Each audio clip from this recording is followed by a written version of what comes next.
Hi guys, this is Ratcat. Okay, I just wanted to have a quick chat with you guys about this plane which I just bought, which is called the XK A280 P51 Mustang. It's foam, it's very light, as you can see. Now, this one here is the BF109 Messerschmitt, which cost me something like $36 off AliExpress, and it's a ripper. It flies. It is the easiest thing I have to fly. It's so easy, and it goes for like 15 minutes. It's so great. It really is. I love it. I fly it just about every day. So get yourself one of these. They're very easy. Really easy to fly and good fun. Now, the problem with Bunny. Let me tell you about this. Back again. So, had to get my trusty pointer. Now, the problem with this is I really don't see the point in LEDs. All they're going to do is suck up power. So, when I turn this on, the first thing I do is on the remote control is I turn off the LEDs because I want to fly. I don't want to look at pretty lights. That's the first thing. The second thing is, with this, is I could not get it to launch. Because where I fly, you can't take off from the ground because it's thick grass. It's an oval. There's nowhere really to take off from the ground. So the problem is you've got to throw it, and I could not get it to launch. Every single time it would just go meow, straight to the left and straight into the ground. And as you can see, the bombs are missing underneath. They've come off. They've broken off because I threw it so many times into the ground. I didn't know what the hell was going on. I adjusted all the ailerons so they were flat. You know, I'm talking about dead flat here when it's on, obviously. The rudder was flat straight. The elevators were nice and straight. It just made no sense. I tried over and over. Then I took it home and I gave up. I thought I'll wait till my friend comes because he's been flying for years. And then I decided, somebody said something on the internet. He said it might be the torque from the motor. So you've got to launch it at 60%. And when I was about to throw it, I noticed down in here, see that bracket there? That bracket is held into the fuselage. The front bracket, if you take the two screws out, the motor will come out.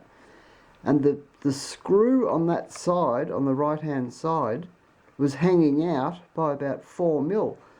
So what that meant was that when the motor was spinning, when the prop was spinning, it would pull over to the left, that direction, and it would face away and it would pull the plane over to that. I saw that big gap there. It was like 3 mil or 2.5 to 3 or 4 mil wide. I saw the gap, but I didn't really think much of it at the time. I don't know why. It didn't really occur to me. So I took it home. I put the screw in nice and tight. I clamped that bracket up nice and tight. Went back to the field, and guess what? I launched it and it was dead straight, and I had a really good flight. But that was my second flight. I did manage to launch it one time, despite the fact that that was loose, that bracket. So if you buy one of these and it won't launch, just make sure that that bracket is, both the screws are nice and tight. As you can see, I've done it up probably a little bit too tight because you can see it's squeezed together harder. But as it works, I'm not going to touch it now because it's working. So I'm going to go for a fly today, actually. So this is the little cover that goes on. It goes in there like that. You push that into there, and you clip it down once the battery's in, of course. So, but as for how hard it is to fly, it's not as easy as the BF. This is a Messerschmitt, by the way, and this is a Mustang. So this is definitely pretty easy to fly, I would say, but not quite as easy as that. That is simply so easy to fly. This is a bit harder. being a bit bigger, it requires more attention. So you've got to pay attention.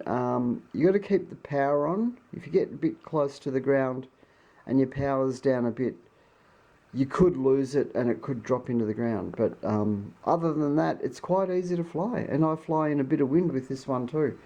Although, as I've said, I've only had 2 flights, and I think I'm going to be right now because I've sorted the problem out. And by the way, have a look at the prop. For some reason, they gave me another. This is the spare prop because the other one was a little bit chewed up from hitting the ground so many times. But the other one didn't have the yellow here, or that little lightning icon. It was just all black, and it was kind of shaped differently. I don't know why there are 2 different blades in there, but that doesn't matter. It works perfectly. So this one was about $190. That one was $35. Big difference, but you can see that the detail, there's a lot of detail in this. And by the way, if you have a look, that little, the rear back wheel, that actually turns with the rudder when you're taxiing. I did notice that LED. If you could only have that LED on, I probably would. But unfortunately, all the LEDs come on. So I might even disconnect the LEDs so I don't have to turn them off every time. Oh, well, that's all I've got to say, guys. Just check when you buy one of these that clamp's done up tight. Okay, catch you all later. Have a good day. Bye. So I've disconnected those 4 plugs, and all that did was disable these lights on the wing. It didn't disable the fuselage lights, unfortunately, so I'll just turn that off, but it still works, as you can see. So that works. Oh, what did I just do? Elevators, rudder, and I keep pressing that button. I don't know what it does. So yeah, that's. Ooh, whoa!